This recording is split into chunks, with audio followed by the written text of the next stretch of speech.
Le Congo ne tombera jamais. Monsieur le Président, ce que vous souhaitez pour l'Europe, vous affirmez que la France doit commencer elle-même à le faire dès aujourd'hui. Votre action, en France, raconte une toute autre histoire. Une histoire qui met à mal la devise de votre pays, liberté, égalité, fraternité. Je me pose la question, pourquoi est-ce qu'elle ne propose pas une industrie pharmaceutique publique, un pôle pharmaceutique public où on dit les médicaments essentiels, comme des vaccins, on va commencer à les développer et à les produire nous-mêmes.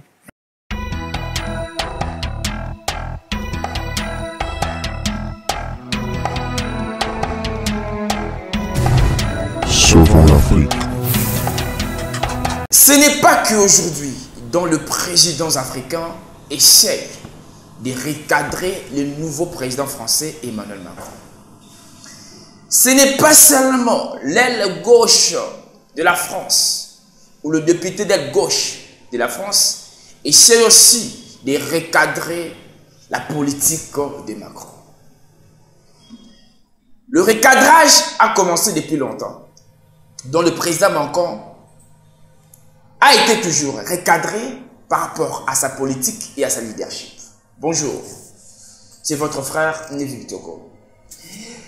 Aujourd'hui, je vous propose une toute petite vidéo. Je dis bien toute petite vidéo. Mais cette toute petite vidéo englobe beaucoup de choses. Le président Emmanuel Macron a été une fois conseillé par un député belge. Ce député lui a recadré, corrigé par rapport à ses erreurs, par rapport à sa politique. Il a même touché l'emblème de la France. Liberté, égalité, fraternité. Suivons la vidéo. Monsieur le Président, ce que vous souhaitez pour l'Europe, vous affirmez que la France doit commencer elle-même à le faire dès aujourd'hui. Votre action, en France, raconte une toute autre histoire. Une histoire qui met à mal la devise de votre pays, liberté, égalité, fraternité. Que vos citoyens peuvent être surveillés, assignés à résidence et perquisitionnés sur de simples soupçons de la police. Où est la liberté lorsque des policiers armés débarquent au petit matin pour arrêter un groupe de jeunes dont le seul tort serait d'avoir occupé pacifiquement un chantier? Ma fille en était. Elle fut emmenée devant son fils de 2 ans, loin de chez elle pour subir pendant toute une journée un interrogatoire. Dans votre France, l'état de droit garant de nos libertés s'éloigne jour après jour. Liberté, égalité. Où est-elle l'égalité lorsque vous imposez toujours plus de précarité aux travailleurs alors qu'en même temps, vous faites des cadeaux fiscaux aux plus riches, ceux que vous aimez appeler les premiers de cordée? Votre foi en eux est inébranlable. Mais voyez-vous, ce qui définit la cordée, Monsieur Macron, c'est la corde. C'est elle qui permet d'adapter la vitesse du premier de cordée aux besoins du groupe. C'est elle aussi qui empêche les derniers de cordée de tomber au ravin. Mais dans nos sociétés, Monsieur le Président, cette corde n'existe plus. Les riches s'enrichissent, les classes moyennes stagnent et se précarisent, et les plus fragiles sont abandonnés à leur sort. Procédures expéditives, recours non suspensifs, détentions administratives, voilà les ingrédients de votre projet de loi sur l'asile et l'immigration. Contenir et refouler plutôt qu'accueillir des êtres humains en exode forcé. Monsieur le Président, vous avez pris coutume d'offrir à vos hôtes de marque un cadeau. Permettez-moi de faire de même. Je vous offre cette corde d'escalade, symbole de la cordée à laquelle vous semblez tenir. Je vous dirai ceci. Chaque fois que vous ferez avancer la cause de la liberté, de l'égalité et de la fraternité en Europe, chaque fois que vous agirez pour une Europe plus juste, plus durable et plus démocratique, nous serons à vos côtés. À défaut, vous nous trouverez sur votre route. Je vous remercie.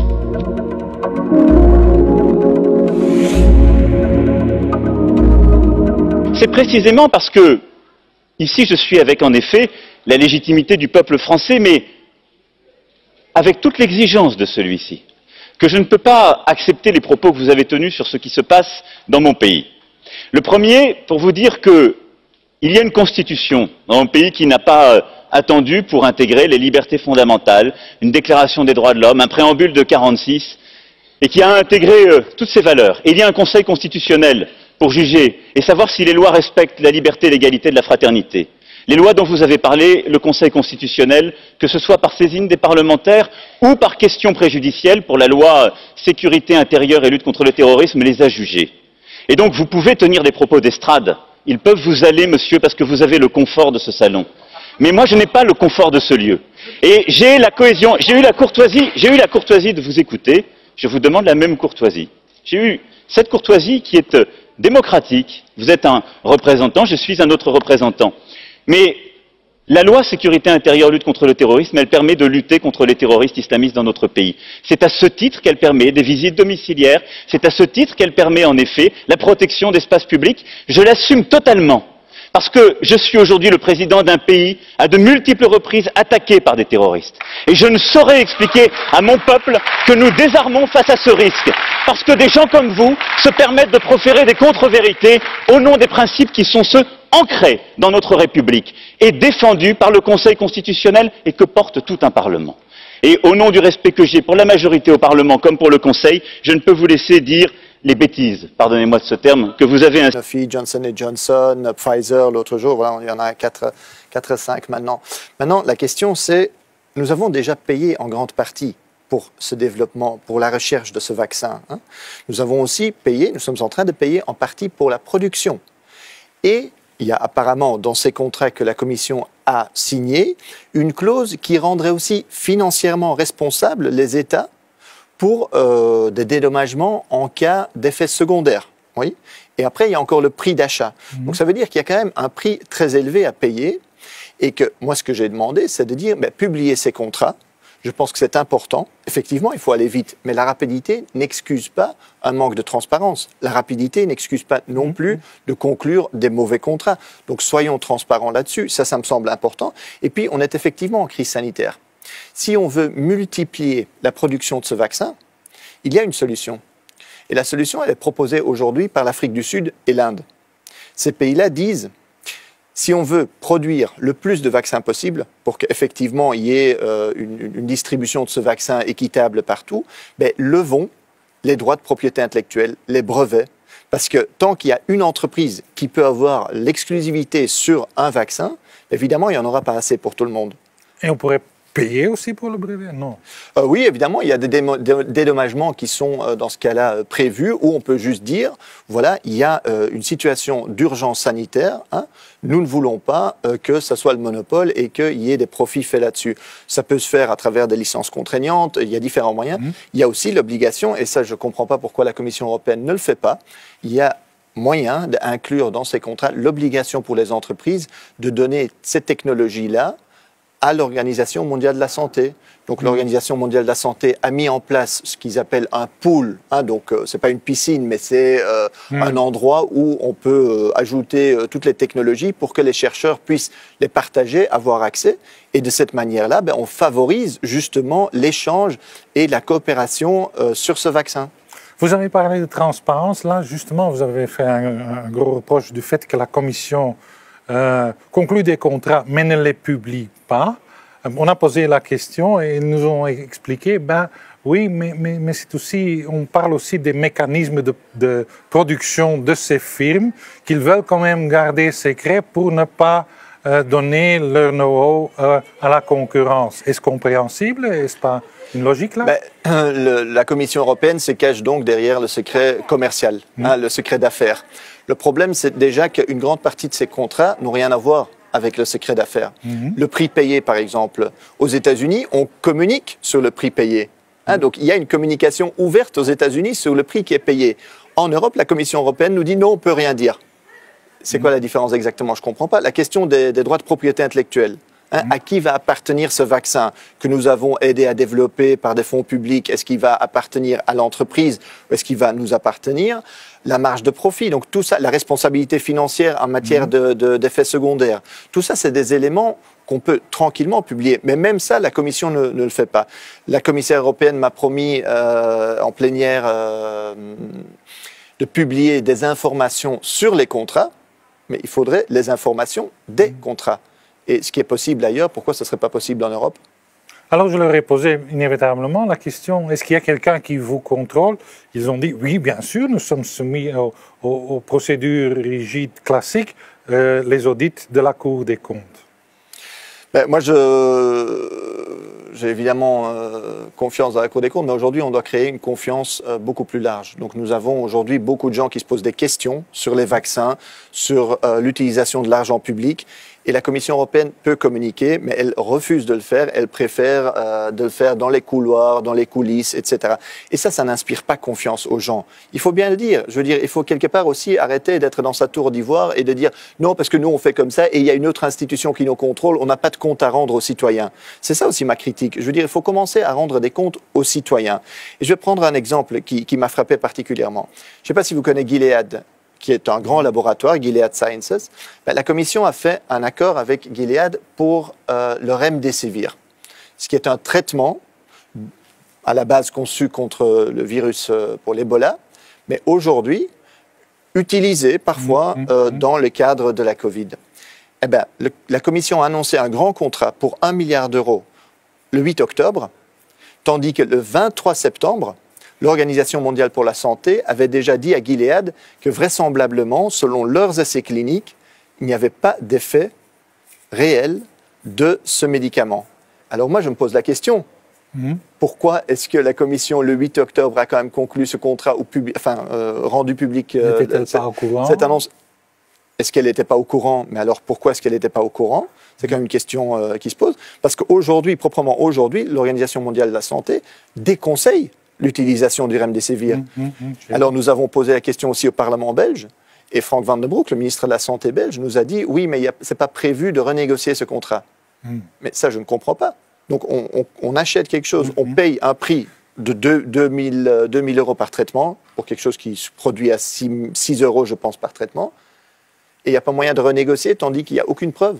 Là, on m'a expliqué aussi l'argument. C'est vrai que c'est possible qu'on conclue des contrats avec des firmes qui produisent un vaccin et qu'au moment où on va essayer de tester le vaccin ou même le produire, on remarque que ce n'est pas faisable, qu'il y a quelque chose qui manque et que bon, le vaccin est inutile et qu'on a payé une somme inutile.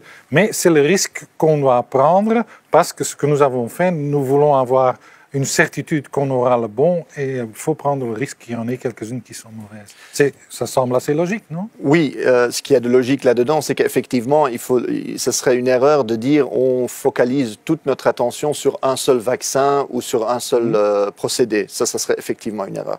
Ce qu'il y a de moins logique là-dedans, c'est que nous dépendons, du coup, de ces entreprises et des informations qu'elles nous donnent, du prix qu'elles nous donnent, etc. Parce que le fait qu'on négocie avec plusieurs entreprises ne justifie toujours pas de faire des mauvais contrats à un prix trop élevé, hein, soyons clairs.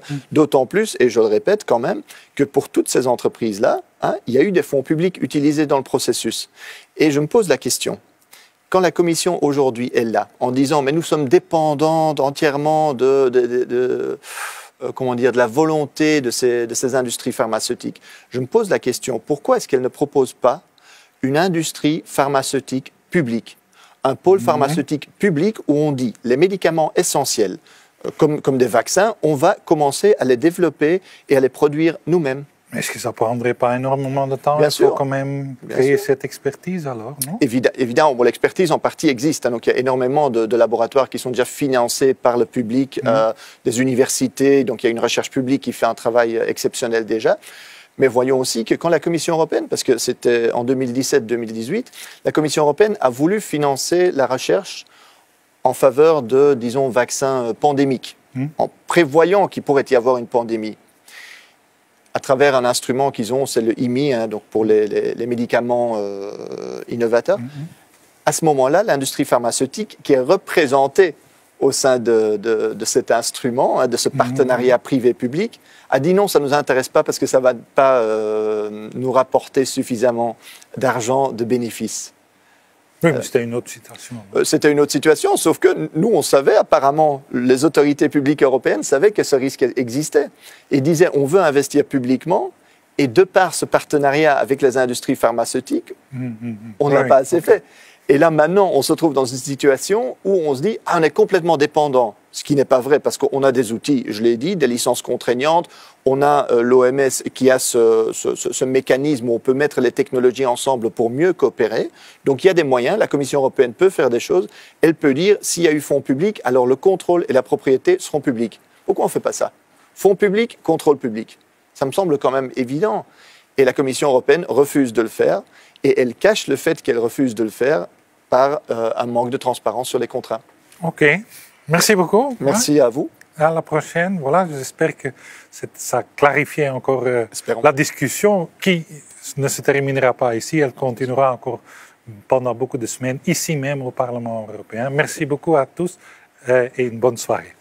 Merci. Sautons ici en Afrique, au Ghana. En Afrique, République démocratique du Congo. En Afrique, Niger. En Afrique, Burkina Faso. En Afrique, beaucoup de pays africains et beaucoup de présidents africains n'ont pas gardé leur bouche bée. Ils ont brutalement recadré le président Emmanuel Macron par rapport à son comportement, ses dires et à ses propos. Vous venez de le voir et de le suivre avec moi. Comment est-ce qu'un député belge a recadré un président français, Emmanuel Macron, par rapport à sa leadership? C'est une ancienne vidéo, mais la vidéo cache beaucoup de vérités et beaucoup de choses. Cette vidéo nous a donné l'accès à analyser et à lancer un message fort à notre cher beau président Emmanuel Macron. C'est votre deuxième mandat. Vous avez combattu bec et ongle pour apporter la victoire face à Marine Le Pen. Et la victoire a été la vôtre. Mais c'est les grands moments dont vous devrez faire rêver l'Europe, dont Napoléon Bonaparte rêvait avoir, dont Félix Faure rêvait avoir. C'est les grands moments. Et ne pas toujours vous émêler de la politique africaine parce qu'il y a vos intérêts. Aussi longtemps, vous détruisez la politique et la future de la France. Parce qu'après vous, il y aura toujours la France. La France va toujours exister après vous. Parce qu'avant vous, la France existait. Mais qu'est-ce que vous allez laisser à la France et aux Français et à la population française? Il faut penser aussi à ça. On ne peut pas chercher la paix par la guerre, on cherche la paix par la paix. Raison pour laquelle votre politique est critiquée. On vous touche jusqu'à ce qu'à la moelle épinière. Ce n'est pas vraiment bon. C'est un grand moment pour vous de vous relaxer et de changer la manière de faire et de voir les choses. Merci. C'était votre humble frère Nevilto que je vous en prie, je vous demande de vous abonner, d'aimer, de liker et de partager la vidéo. Quant à moi, on se retrouve après plusieurs minutes. Merci. Le Congo ne tombera jamais, car la victoire du Congo dépend de l'Éternel, Dieu des armées, et à ses prophètes qui craignent l'Éternel, comme l'évangéliste Bishop John Israel Makiese, descendant de Fumu Kimbangu, Jean-Baptiste et troisième millénaire. Voici le temps de l'éveil prophétique. Lèvons-nous donc comme un seul homme, peuple congolais. Défendons notre patrie, car le Congo ne tombera jamais. Vouloir c'est pouvoir, c'est maintenant ou jamais, c'est maintenant ou jamais, maintenant ou jamais. Yahweh, sunga peuple congolais, bitumbo tozobunda, Ezaya nzotote, Ezaya molimo. Archevêque Koutounou Fernando, Yahweh, sunga bishope, John Makiese, bitumbo azobunda, Ezaya nzotote, Ezaya molimo. Pasteur Placide Jésus, Mokbadiko, Congolais, Téléma, Bipaï, Bissosa, Isaac Mabaka, l'étoile d'Afrique. Tenons-nous la main dans la main, Congolais. Bonamboka na yo bunda, Loba non, non, non, non, non, Congo.